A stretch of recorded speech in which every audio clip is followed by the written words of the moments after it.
인류의 가장 큰 적이 당신이 상상하는 것과 다르다면 어떨까요? 뿔이나 삼지창이 없습니다. 어쩌면 얼굴도 아닐지도 사실 그는 진실로 위장한 거짓말의 그림자 속에서 활동하는 것을 더 좋아합니다. 그리고 가장 무서운 점은 그가 성경을 잘 알고 있다는 점입니다. 종종 우리보다 더 잘 알고 있습니다. 성경의 사탄은 만화 속 인물도 아니고 중세 이야기에 나오는 악당도 아닙니다.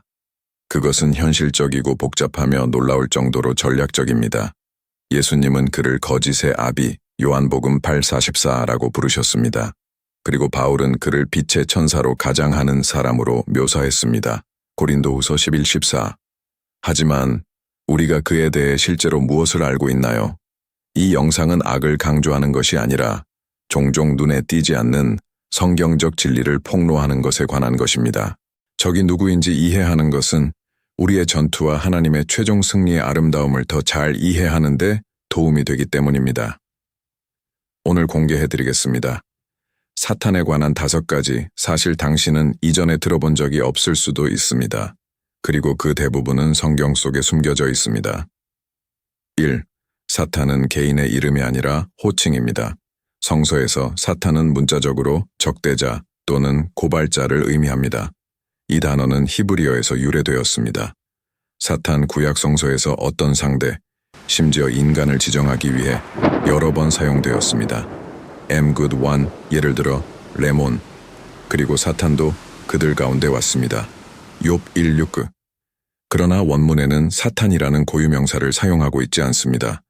그것은 말한다, 사탄, 고발인, 마치 법정에서 검사 역할을 하는 사람처럼요.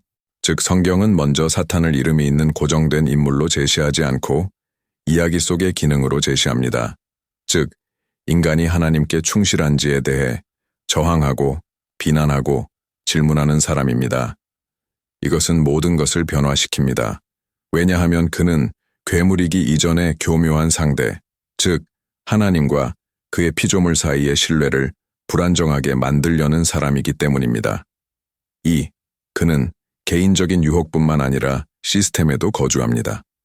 마귀에 대해 생각할 때 우리는 대개 개인에게 유혹을 속삭이는 누군가를 상상합니다. 그러나 성경은 훨씬 더 깊은 내용을 제시합니다. 예를 들어 요한계시록 13장에서는 사탄이 짐승, 성도들을 박해하고 오만하게 지배하는 억압적인 인간 제국의 상징적 인물, 배후에 있는 세력으로 묘사됩니다. 이는 악이 개인적인 결정에만 작용하는 것이 아니라는 것을 보여줍니다. 그것은 정치, 경제, 부패한 종교 등의 구조에 침투합니다. 예수께서 광야에서 시험을 받으사 마귀의 말을 들으셨느니라. 내가 왕국의 모든 권세와 영광을 내게 주리라. 루가 4:6. 대적은 안전을 약속하면서도 예배를 요구하는 이념 뒤에 있습니다. 그는 인간의 힘이 하나님의 자리를 차지하려고 할 때 행동합니다. 그는 단지 노력만 하는 것이 아니라 마음을 지배하기 위한 시스템을 구축합니다. 그리고 가장 미묘한 점은 종종 좋아 보인다는 것입니다. 3. 그는 성경을 잘 알고 있다. 그리고 그것을 당신에게 불리하게 사용합니다. 사막에서는 사탄이 무력으로 나타나지 않습니다. 구절과 함께 나타납니다.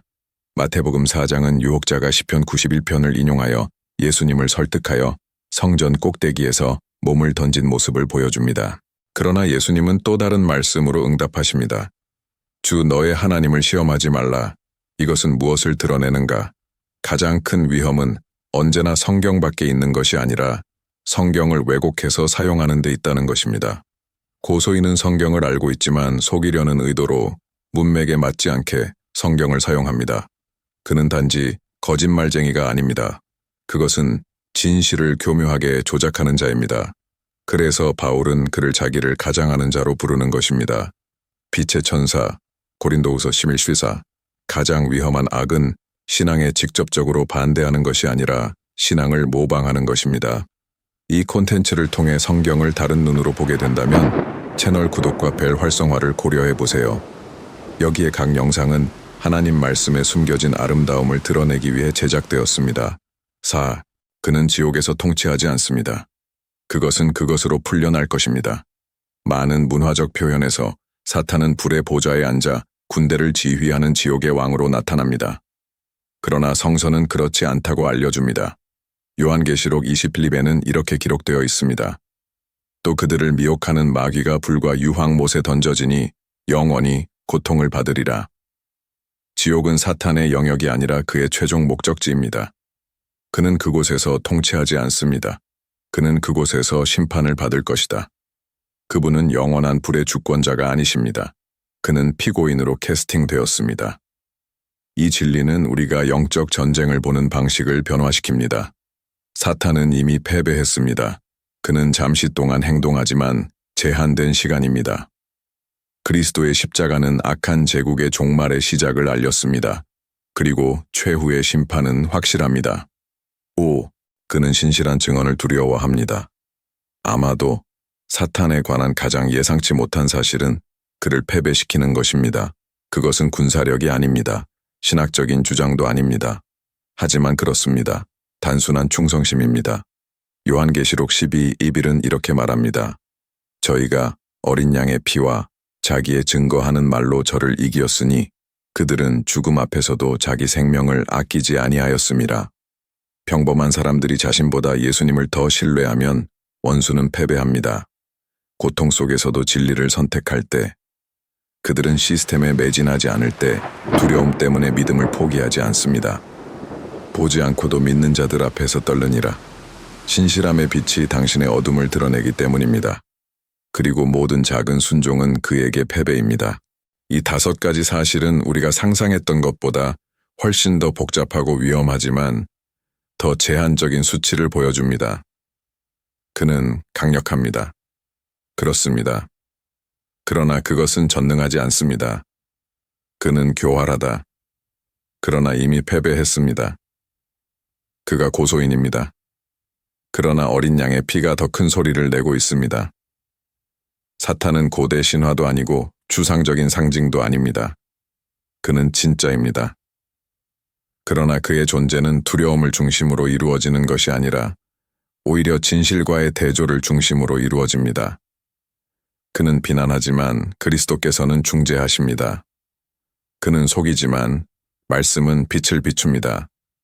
그는 자신을 가장하시지만 성령께서는 드러내십니다.